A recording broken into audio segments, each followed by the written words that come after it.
मेरा भतीजा 16 वर्षीय आदर्श पांडे दौड़ते हुए गया। तब तक ये जितेंद्र पासवान ललकारा की, देखो उन्हीं का घर का लड़का है, इसको भी मार डालो। जितने भी आते हैं मार दो सालों को, कोई बचने ना पाया। देख लूंगा। हम जब दौड़ के गए तो जितेंद्र पासवान वहीं खड़े थे और हाथ में पिस्तौल लहराते हुए बोल रहे हैं कि मारो सालों को मारो, इनको एक भी बचना नहीं चाहिए। हमारी दिल्ली तक पहुंच है और हम तुमको जो करना वो करो, प्रशासन हो मंत्री हो, हम सबको देख लेंगे, मारो, हम दिल्ली तक हैं। जो लड़के को बचाने के लिए उसको पटा गया कि इसको मत मारो, हम ही को मार दो, तो ताबड़तोड़ हमला करते हुए 25 चाकू उसके पीठ पर से लेकर गर्दन मूड़ी पर तक मारा है।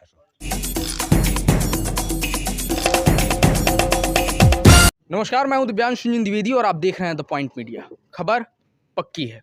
इस वक्त हम मौजूद हैं बिहार के गोपालगंज जिले के अंतर्गत आने वाले भोरे विधानसभा क्षेत्र के विजयपुर प्रखंड के कोरेया गांव में। यहां पर मौजूद होने की हमारी खास वजह है कि 2 दिन पहले इस गांव में, जैसा कि इनसेट में आप तस्वीरें देख पा रहे हैं, 16 वर्षीय युवक जो कि लखनऊ में रह करके पढ़ाई करते थे, अटल पांडे की चाकू मारकर निर्मम तरीके से हत्या कर दी जाती है। साथ ही साथ उनके परिवार के तमाम लोगों को लगातार कई बार चाकू मारे जाते हैं। एक तरफ ये घटना इशारा करती है कि किसी की हत्या हुई है, एक सामान्य घटना है। दूसरी तरफ 1995 से 2005 तक बिहार में जो वर्गीय वर्चस्व का संघर्ष का दौर चला था, उसकी शुरुआत कहीं दोबारा से ना हो जाए, इसकी भी आशंका जनमानस में फैलती है। पूरे घटनाक्रम को समझने के लिए हम इस वक्त मौजूद हैं पीड़ित अटल पांडे, जो कि दिवंगत अटल पांडे बन चुके हैं, उनके परिवार के पास। हमारे साथ बातचीत करने के लिए उनके पिताजी और चाचा जी मौजूद हैं। पॉइंट मीडिया परिवार की पूरी संवेदनाएं आपके साथ हैं। आपने अपने परिवार का सदस्य खोया, एक काफी भावुक क्षण होता है ये। पूरा घटनाक्रम क्या था? जितेंद्र पासवान के था वहाँ ललकारा, हमारे बच्चों को सब चाकू मार लिए। आप जब तक हम पहुँचे वहाँ तक हमारा लड़का गिरा हुआ था। आप भावुक मत होइए, शांत हो जाइए। हम चाचा जी से जानना चाहेंगे पूरा घटनाक्रम क्या था। पूरा घटनाक्रम ये है कि मेरा चाचा का लड़का अपना जी खेत जोत रहा था जी। तब तक जितेंद्र पासवान के नेतृत्व में 15-20-25 की संख्या में जी चाकू लेकर के और सब खेत पर पहुंच गए और इन लोगों के ऊपर चाकू से वार करने लगे जी।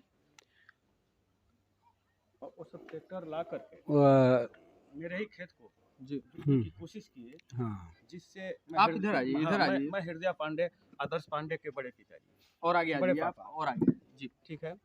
इसके बाद जितेंद्र पासवान जब मेरा भतीजा, एक मेरे मतलब ये चाचा के लड़के को वो लोग मार रहे थे, तब तक मेरा भतीजा 16 वर्षीय आदर्श पांडे दौड़ते हुए गया।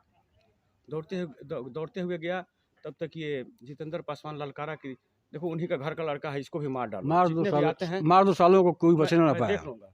तब तक उस लड़के को वकील यादव जी, दीना यादव जी, और ये सिकंदर माझी और संजय यादव, ये 4 लोग पकड़ लिए उसको। और उसके 4 लोग पकड़ जब लिए तो उसके सीने पर प्रेम खरवार चाकू से वार कर दिया। चाकू से वार करने के बाद एक और है उसका भकोली खरवार, वो एक चाकू और उसके सीने में मार दिया। लड़का गिर गया। इसके बाद भकोली ने फिर पीछे से उसको चाकू मारा। इतना देखते हुए संजय पांडे, मेरा चचेरा भाई, उसका लड़का ये सिंटू पांडे, जगदम्बा पांडे, ये लोग दौड़ते हुए गए। इन लोगों को भी बारी बारी से उनमें से 2-4 लोगों ने पकड़ते गया और लोग चाकू से गोदते गया, ताबड़तोड़ मारते गया।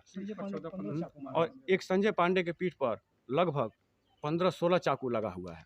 जो लड़के को बचाने के लिए उसको पटा गया कि इसको मत मारो, हम ही को मार दो, तो ताबड़तोड़ हमला करते हुए 25 चाकू उसके पीठ पर से लेकर गर्दन मूड़ी पर तक मारा है।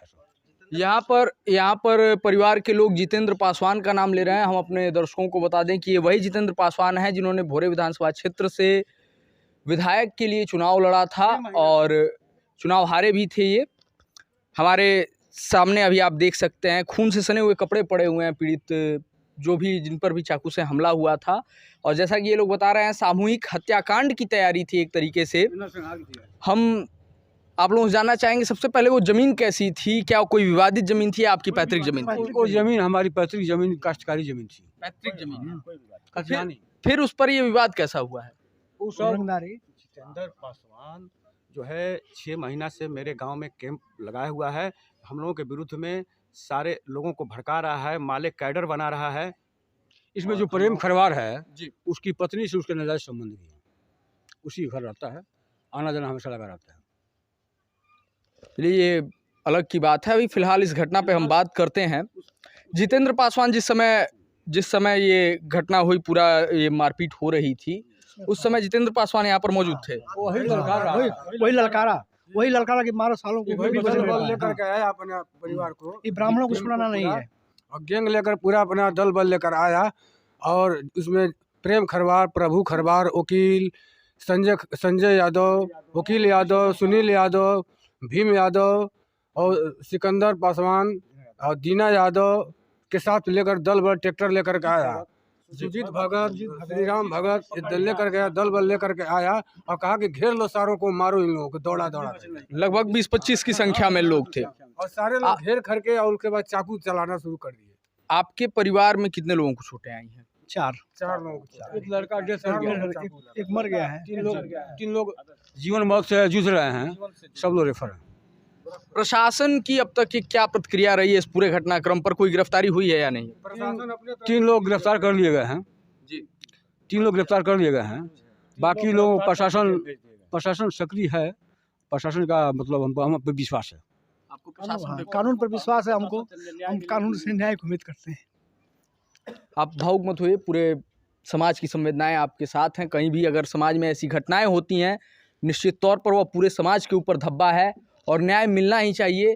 क्षेत्रीय प्रतिनिधियों के द्वारा यहाँ के सांसद या विधायक की अब तक की क्या प्रतिक्रिया रही है इस पूरे घटनाक्रम पे? आश्वासन मिला है माननीय मंत्री सुनील कुमार जी, लोकसभा विधानसभा चल रहा है सत्र जी, तो उसमें व्यस्त थे जी, फोन से संवेदनाएं व्यक्त किए हैं जी, और आने की बात बोले हैं और कहें कि बाबा आपको न्याय दिलवाएंगे।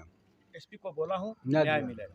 न्याय की यहाँ पर बात हुई है। माले ने, जिस पार्टी के कार्यकर्ता जितेंद्र पासवान हैं, जो विधायक के प्रत्याशी भी रह चुके हैं, जिनके ऊपर आप लोग आरोप भी लगा रहे हैं और वो घटना के समय मौजूद थे, माले पार्टी ने प्रेस विज्ञप्ति जारी करके ये कहा है कि हत्या की जिम्मेदारी प्रशासन की है, क्योंकि प्रशासन ने ढिलाई बरती। जमीन पीड़ित परिवार से लेकर के आरोपियों को अब तक नहीं दिलवाया था, तो इस वजह से मैंने पूछा जमीन पर विवाद क्यों कोई नहीं है?